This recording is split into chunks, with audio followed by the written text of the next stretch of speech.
Juridicamente, você considera que foi uma armação contra Lula?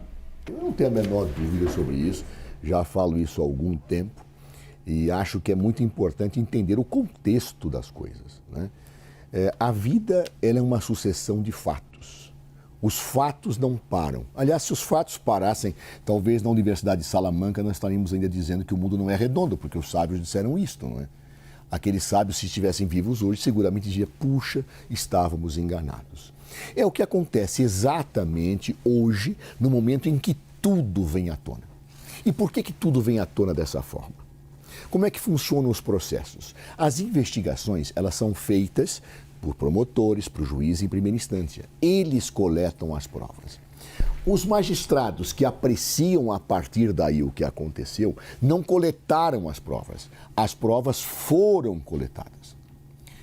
Se eventualmente o magistrado, o promotor, combinam artimanhas, usam estratégias absolutamente abusivas, distorcendo as provas coletadas, o que o juiz recebe depois é um conjunto de provas desvirtuadas. Assim funciona o processo. O Supremo Tribunal Federal, o Superior Tribunal de Justiça, o Tribunal Regional Federal não coletaram as provas. Eles beberam nas águas do processo que foram canalizadas pela Lava Jato. Eis que o tempo passa, como passou para os sábios de Salamanca. E hoje eu não posso invocar o passado. E esses magistrados hoje percebem que eles beberam numa água contaminada. Uma das provas mais contundentes disso foram as mensagens que efetivamente foram coletadas pelo hacker. Se dirá, mas são provas ilegais. Sim, são provas ilegais para condenar, mas não para absolver, não para perceber que tudo se casava numa armação impressionante, em que o promotor sugeria provas testemunhais, o juiz sugeria provas testemunhais para o promotor, combinavam jogos, combinavam artimanhas. Você vai prender hoje? Não, prende amanhã. Será que ele vai delatar? Eu não tive a oportunidade de ler ainda a decisão do ministro Toffoli, são mais de 100 páginas, mas eu a folheei. E ali tem diálogos impressionantes, com absoluta dimensão de veracidade, travados pelas autoridades da Lava Jato. Seguramente, quando o ministro Gilmar Mendes falou no passado, quando o ministro Toffoli falou no passado, quando o Celso de Mello falou no passado, eles estavam como sábios de Salamanca, vendo os dados que eles tinham naquele momento. E hoje, tendo a coragem, a hombridade de poder perceber que a vida revelou fatos, eles mudaram de opinião. Então eu não posso mais me valer da opinião do passado quando alguém muda para o presente a sua opinião.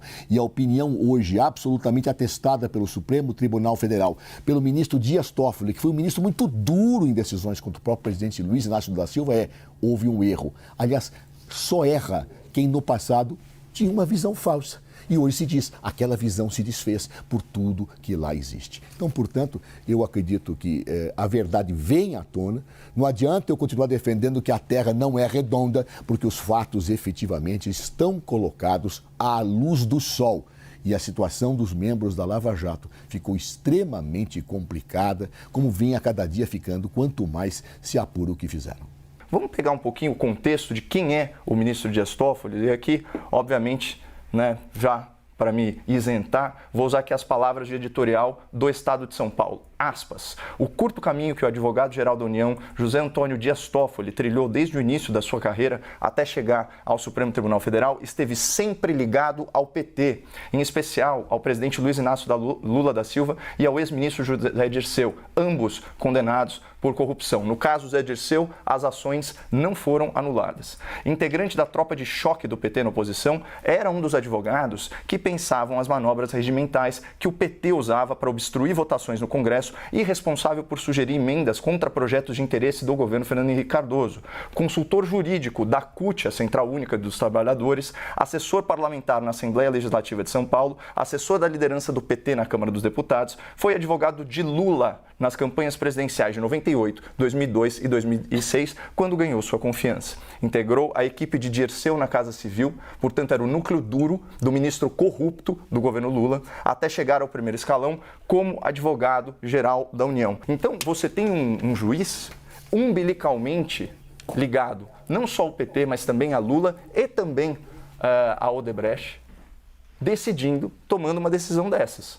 Então é de se pensar que talvez juridicamente, judicialmente, ele não seja, né, a pessoa mais qualificada para proferir esse tipo de decisão, mas aí eu jogo aí para os especialistas, certamente não deve haver nenhum impedimento formal, talvez moral, pelo histórico que eu acabei de ler. Bem, primeiro eu repilo com absoluta veemência e me solidarizo com o ministro Dias Toffoli. As acusações que foram feitas a ele aqui, que no fundo atingem e o acusam de parcialidade, elas são absolutamente incorretas, porque se fala de uma biografia até antes da posse. Não foi citado nenhum ato pós-ministro. Dias Toffoli tomou várias decisões contra o presidente Lula. Eu, inclusive, critiquei decisões que ele tomou publicamente. Dias Toffoli agiu com independência, mesmo quando eu discordo. Da mesma forma que eu diria do advogado-geral da União nomeado por Jair Bolsonaro, um homem digno que é André Mendonça.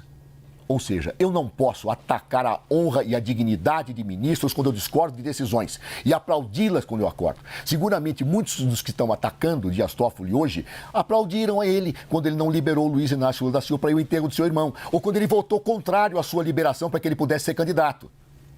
Ou seja, eu não posso fazer isso com a dignidade das pessoas, eu me solidarizo com vigor com o ministro Dias Toffoli. Ele é um ministro correto, mesmo quando eu discordo dele. Não se pode fazer isso com as pessoas. Acho incorreto, acho errado. Discutamos ideias, mas não atinjamos as ideias a partir de atingir a credibilidade das pessoas. Acho isso péssimo, acho isso horrível, não só para ministro da Suprema Corte, mas em geral contra qualquer pessoa no país. Não é assim no Estado de Direito. Discutamos ideias e não tentamos atingir a imagem do mensageiro, acusando-o de parcialidade, sem atacar a ideia que efetivamente ele coloca. Mas, se o Caio me permite, houve um erro conceitual no teu conceito de inocência, Caio. Basta ler a Constituição brasileira que inocência não é aquele que não cometeu o crime. Inocência, segundo a Constituição, é aquele que não teve sentença transitada em julgado. Por favor. Esse é o conceito jurídico. Quem não cometeu crime você pode achar que alguém cometeu, eu acho que alguém cometeu, esta pessoa, até que ocorra o trânsito em julgado no Estado de Direito, é inocente. Esse é o conceito jurídico penal de inocência. E não aquele conceito que eu quero, dizendo Jair Bolsonaro é inocente. Aí me interessa falar que não teve trânsito em julgado. Lula é inocente, mesmo tendo o processo anulado. Não. Há um critério para definir a inocência de Jair Bolsonaro, de Lula, dos meus amigos, dos meus inimigos. É trânsito em julgado. Assim diz a sentença, assim diz a Constituição, assim diz o Supremo Tribunal Federal, que é o órgão máximo do judiciário desse país, tem que ser respeitado, mesmo quando não decida aquilo que eu quero. É assim que se age numa democracia, e não atingindo pessoas efetivamente pelo fato de eu não gostar do seu passado e não analisar a sua conduta no presente, nem analisar suas decisões. Fosse assim, eu estaria criticando duramente o ministro André Mendonça, porque ele foi advogado-geral da União da mesma forma que Toffoli foi de Jair Bolsonaro. Toma decisões que eu não concordo, toma decisões que eu concordo, mas é um homem sério, um homem digno e, como tal, tem que ser respeitado. Eu acho que nós temos que perder um pouco essa mania de atingir pessoas desta forma, especialmente autoridades públicas, que tomam decisões fundamentadas. Eu não li a decisão do Dias Toffoli, não tive tempo, cheguei agora de viagem. Mas são 120 páginas que eu folhei muito bem fundamentadas.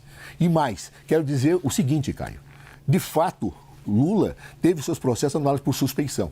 Agora se avança. Nessa decisão do Dias Toffoli, mostra não só a suspeição, mas mostra-se que um juiz suspeito articulou dolosamente para conseguir eleger aquele, não sei se está nisso, mas agora é dedução minha, para eleger Jair Bolsonaro, tirando o Lula da disputa.